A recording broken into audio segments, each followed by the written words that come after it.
ನೇಮಕಾತಿಯಲ್ಲಿ ಅಕ್ರಮ ಪ್ರಕರಣಕ್ಕೆ ಸಂಬಂಧಪಟ್ಟಂತೆ ಇಡಿ ಅಧಿಕಾರಿಗಳಿಂದ ತನಿಖೆ ಮುಂದುವರಿತಾ ಇದೆ. ಐಎಎಸ್ ಅಧಿಕಾರಿ ಜ್ಞಾನೇಂದ್ರ ಅವರ ಮನೆಯಲ್ಲಿ ಪರಿಶೀಲನೆಯನ್ನ ಮಾಡಲಾಗಿದೆ. ಜ್ಞಾನೇಂದ್ರ ಮನೆಯ ಮೇಲೆ ರೇಡ್ ಮಾಡೋದಕ್ಕೆ ಹಾಗಾದ್ರೆ ಕಾರಣ ಏನು ಅನ್ನುವಂಥ ಪ್ರಶ್ನೆಗಳು ಮುನ್ನೆಲೆಗೆ ಬಂದಿತ್ತು.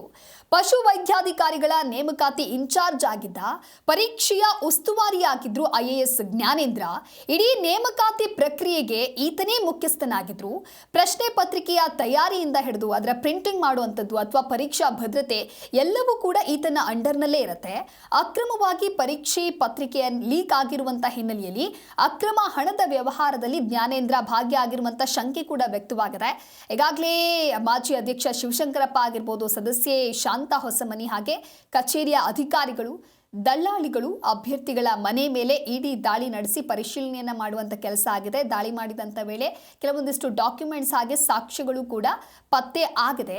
ಈ ಬೆನ್ನಲ್ಲೇ ಇದೀಗ ಜ್ಞಾನೇಂದ್ರ ಮನೆಯಲ್ಲೂ ಕೂಡ ಪರಿಶೀಲನೆಯನ್ನ ಮಾಡುವಂತ ಕೆಲಸ ಆಗಿದೆ. ಅಂದ್ರೆ ಈ ಅಕ್ರಮಕ್ಕೂ ಐಎಎಸ್ ಅಧಿಕಾರಿ ಜ್ಞಾನೇಂದ್ರಗೂ ಏನಾದರೂ ಲಿಂಕ್ ಇದೆಯಾ?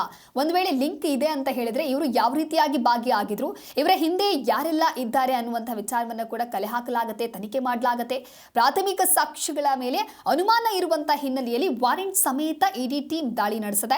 ಸದ್ಯ ಯುಪಿಗೆ ಹೋಗಿರುವಂತಹ ಅಧಿಕಾರಿ ಜ್ಞಾನೇಂದ್ರ ತಂದೆಗೆ ಅನಾರೋಗ್ಯ ಇದೆ. ಈ ಒಂದು ಹಿನ್ನೆಲೆಯಲ್ಲಿ ಯುಪಿಗೆ ಹೋಗಿದ್ದೆ, ಕುಟುಂಬ ಸಮೇತ ಯುಪಿಗೆ ಜ್ಞಾನೇಂದ್ರ ಹೋಗಿದ್ದಾರೆ ಅನ್ನುವಂಥ ಮಾಹಿತಿ ಇದೆ. ಸದ್ಯ ಜ್ಞಾನೇಂದ್ರ ಅನುಪಸ್ಥಿತಿಯಲ್ಲಿ ಅವರ ಮನೆಯ ಪರಿಶೀಲನೆಯನ್ನು ಅಧಿಕಾರಿಗಳು ನಡೆಸಿದ್ದಾರೆ. ಪ್ರಮುಖ ದಾಖಲೆಗಳನ್ನು ಪರಿಶೀಲನೆ ಮಾಡಿದ್ದಾರೆ ಇಡಿ ಅಧಿಕಾರಿಗಳು ಅನ್ನುವಂಥ ವಿಚಾರ ಸಿಕ್ಕಿದೆ.